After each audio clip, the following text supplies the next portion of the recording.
έχουμε μία αρματοσιά με απογκιστρωτή αυτοφερόμενος, ο οποίος μετακινείται ή αυτοκινούμενος, πώς να τον ονομάσουμε. Βλέπετε αυτή τη στιγμή πώς πηγαίνει. Αυτός ο απογκιστρωτής, ο αυτοκινούμενος, μας βοηθάει στο το μήκος του παράμαλου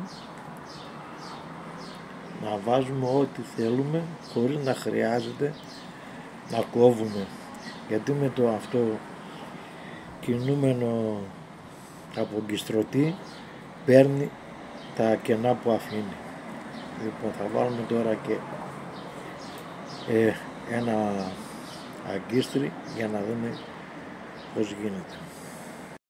Λοιπόν, έχουμε περάσει μπετονιά με αγκίστρι, πάντοτε βάζουμε ένα πλωτηράκι εδώ και το αγκίστρι είναι αυτό εδώ, είναι το Aberdeen. Λοιπόν,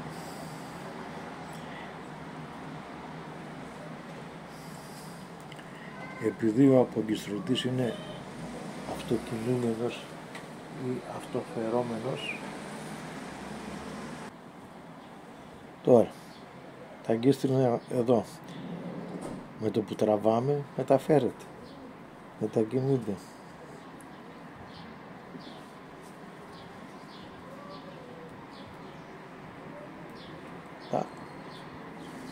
Εδώ έχει οπλίσει.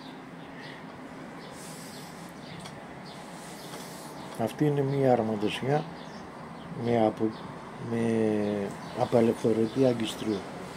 Και τώρα που πέφτει το μολύβι μέσα στο νερό, χτυπάει αυτή τη ροδέλα και αμέσως απελευθερώνεται.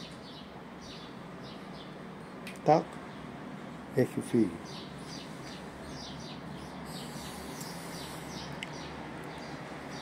Και γίνεται αυτό το πράγμα.